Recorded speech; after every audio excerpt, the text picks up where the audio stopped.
Dear students, I welcome you to this lecture. It is all about operant conditioning learning theory given by the famous American psychologist B.F. Skinner, who is a well-known behaviorist, author, inventor and a high-order social philosopher. Calling his approach to the study of behavior as radical behaviorism, he asserted that human free will is an illusion and that any human action is the result of the consequences of the same action. If the consequences are bad, there is a high chance that the action will not be repeated. However, if the consequences are good, the actions that led to it become more probable.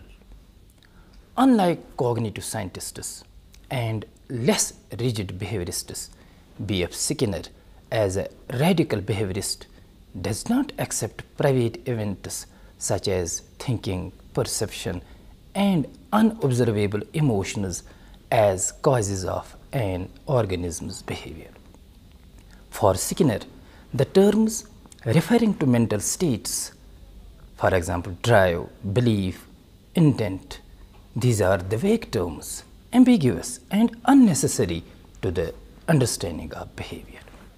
For him, the inner workings of the mind and the body were a black box, inaccessible to direct observation.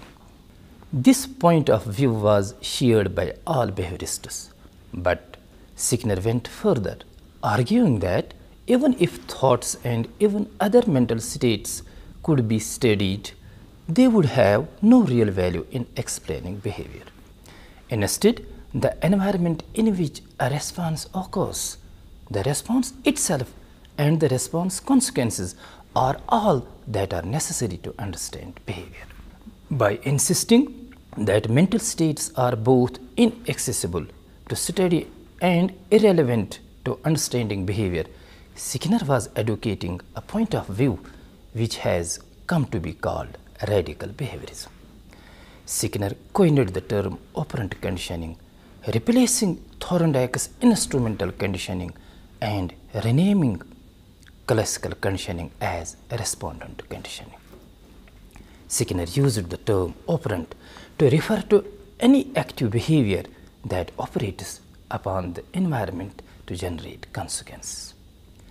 Skinner referred to emitted behaviors as operant responses, which are contingent upon or depend upon a response emitted by the organism. The study of the response elicited by classical conditioning is less important complex behavior than the study of responses which are not reflexively or mechanically evoked. Skinner held that the later response is evoked by operant conditioning. Operant conditioning is defined as the use of consequences to modify the occurrence and form of behavior. To put it simply, behavior that is followed by pleasant consequences tends to be repeated and thus learned. Behavior that is followed by unpleasant consequences tends not to be repeated and thus not learned.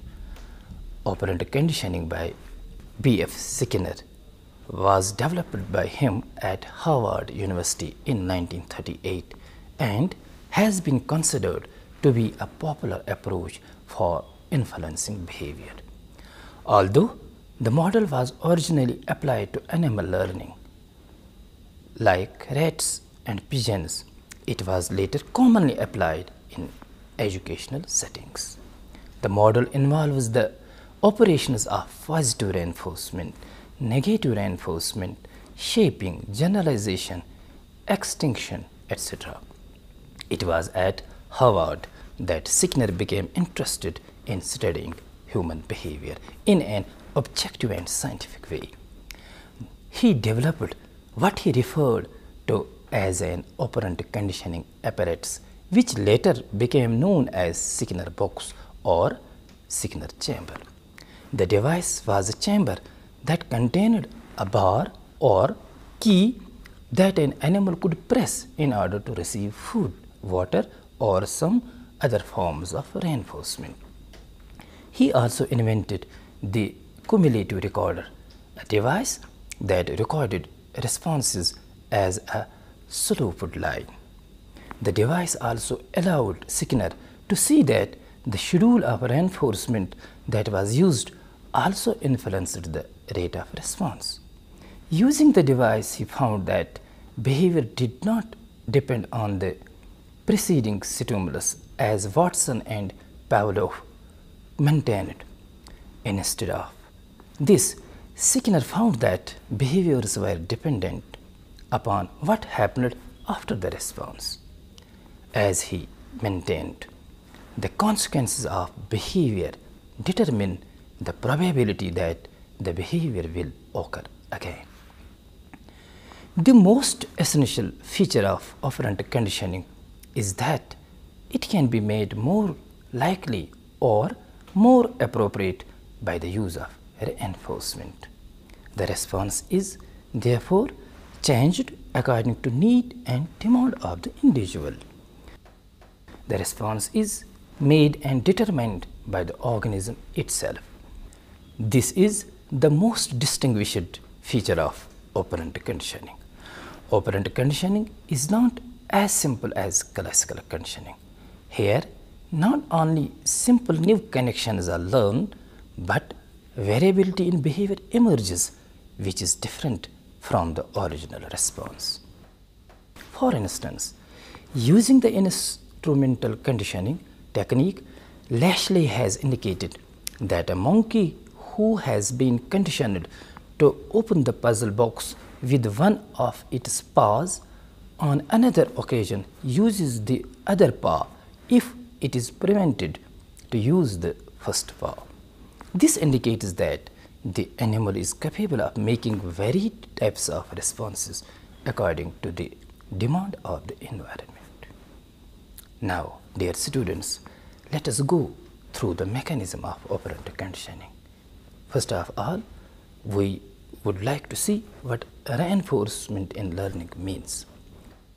Thorndike, Pavlov, Skinner, and Hull, all the prominent learning psychologists have emphasized the role of reinforcement in learning.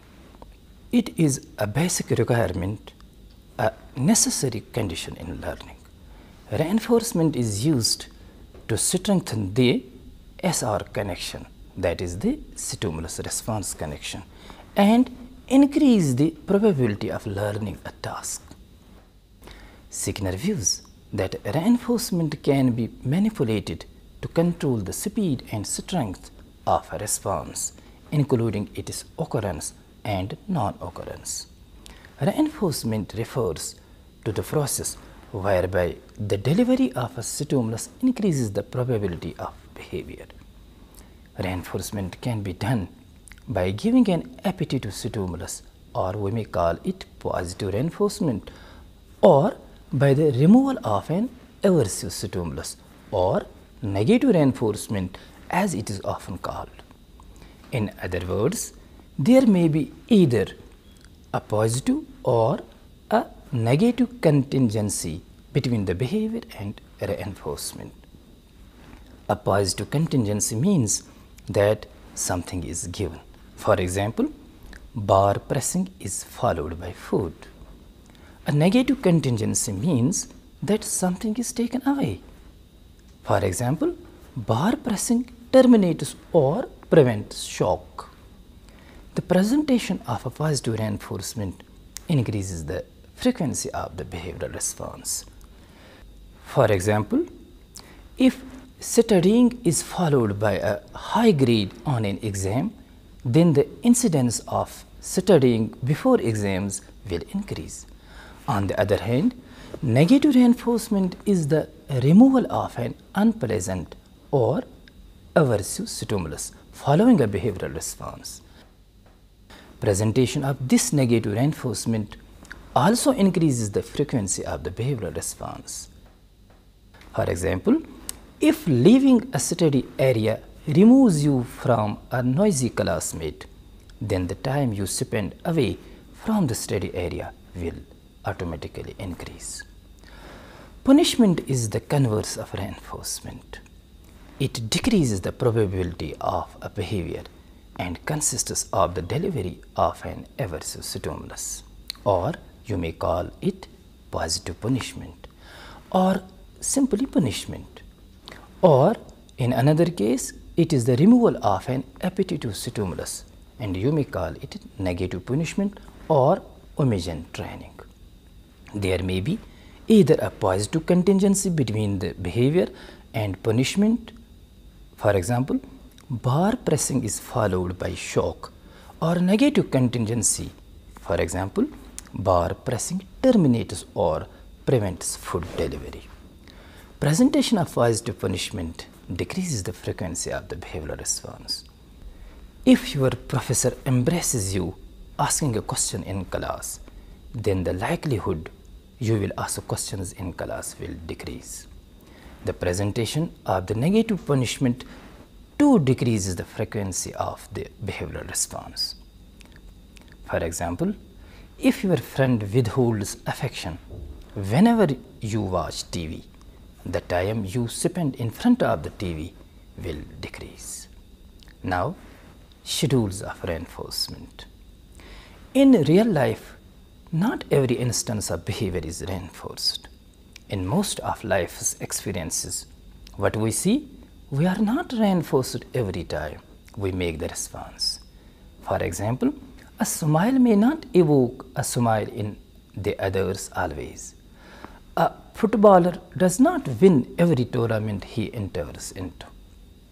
A student is not patted at the back every time he receives grade A. In many real life instances, reinforcement comes on and goes off unpredictably. In many other instances, reinforcements are delivered according to rules. We receive salaries every month, and the new vehicles receive free services according to rules. How do these rules, known as schedules of reinforcing, affect behavior? The reinforcement may be continuous, in which every occurrence of behavior is reinforced. This simplest form of reinforcement delivery is termed as a continuous reinforcement schedule. If a rat receives a foot fillet every time it presses the lever, it is a continuous reinforcement schedule. Other type of reinforcement schedule is called partial reinforcement schedule. In partial reinforcement, response is not rewarded every time it occurs. This schedule is more important in maintaining learned behaviors. Once a response is learned under partial reinforcement schedule, it takes longer to be extinguished. Extinction of pecking in pigeons reinforced every 5 minutes takes days, whereas in case of pigeons reinforced continuously, extinguish in a matter of minutes.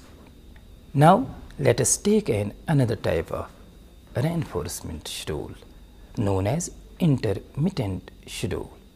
These schedules are called ratio schedules because reinforcement depends on the number of responses the organism makes.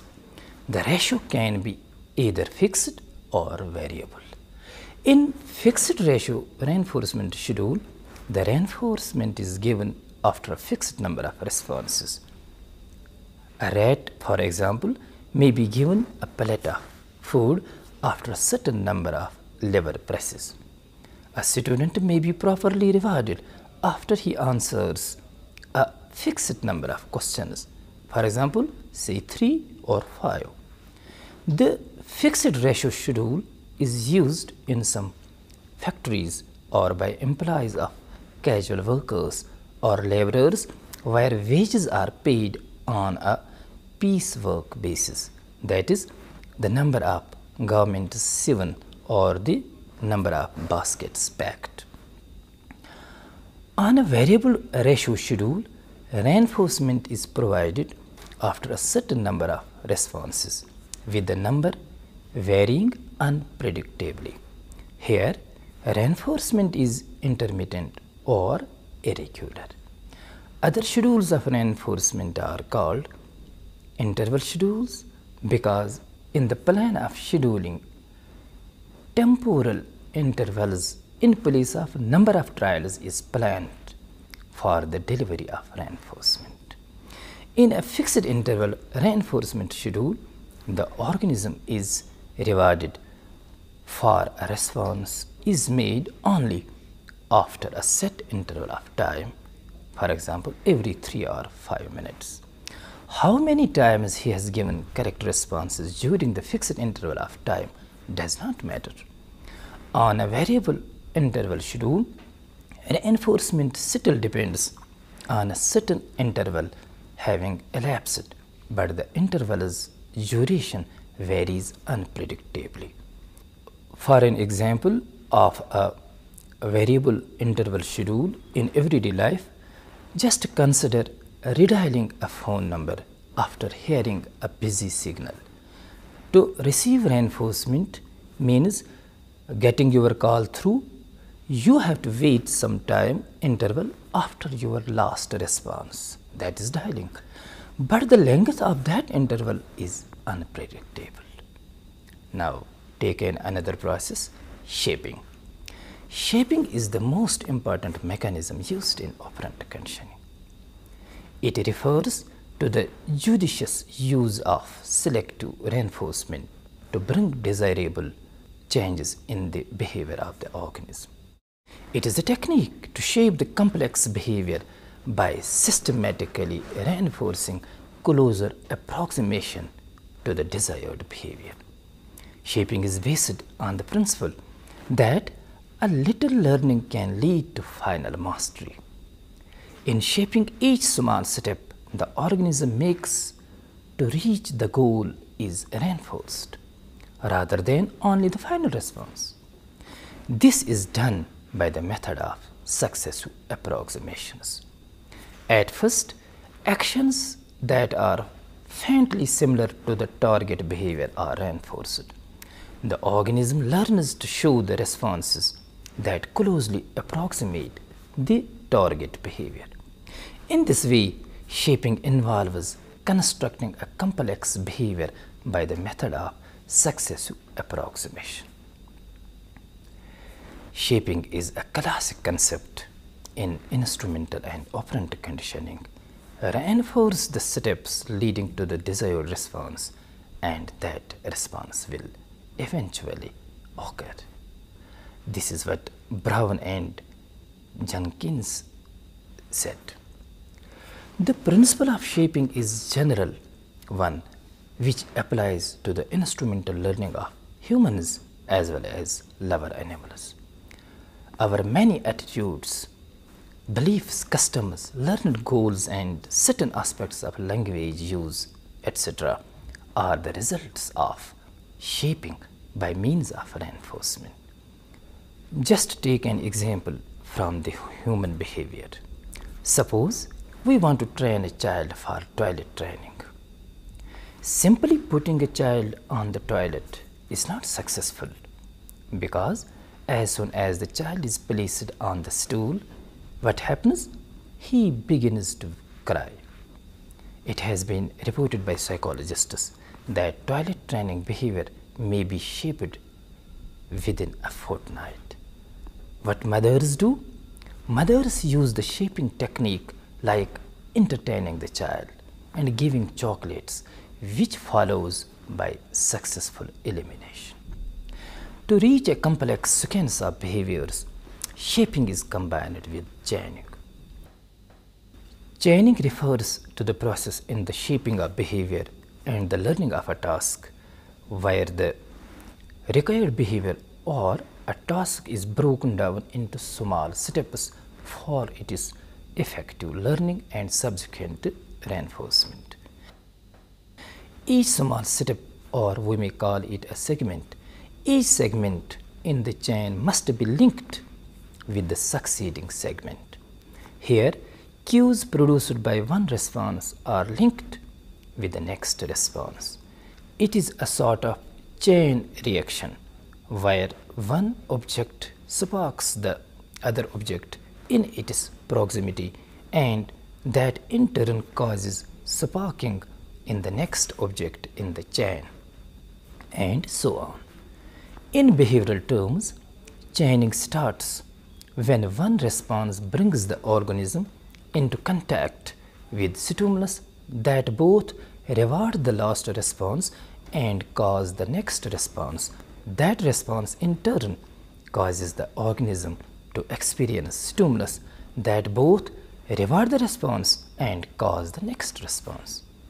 The starting of conversation between people is an example of chain behavior. When we meet someone we know, it is an effective stimulus for starting chain experiences.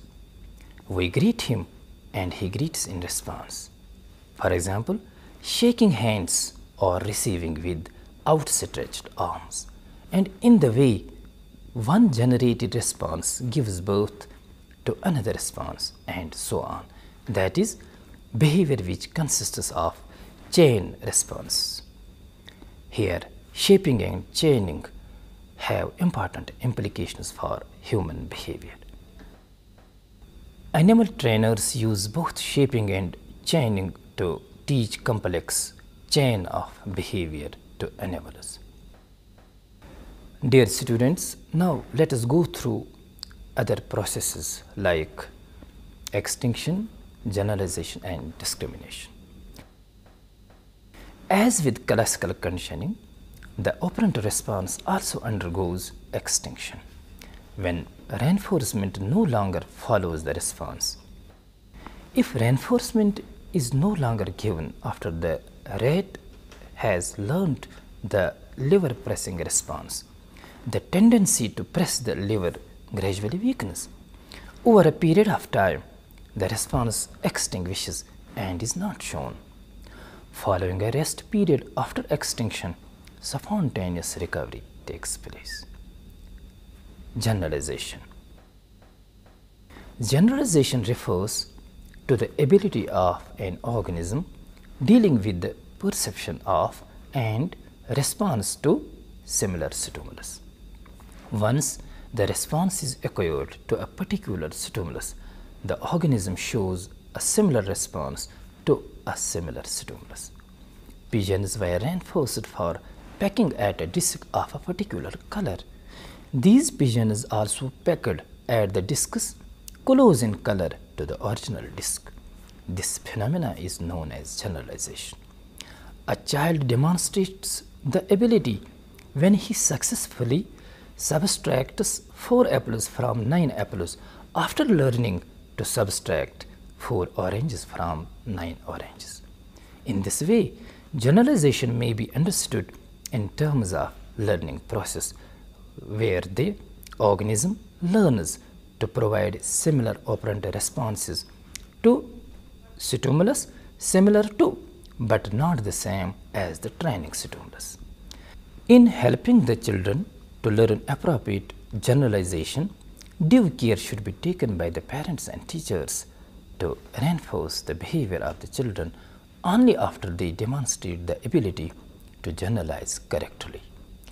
Overgeneralization like calling all 4-legged animals as cows should be immediately discouraged, and they should be helped to learn correct generalization and discrimination for acquiring the proper concept of things and events surrounding them.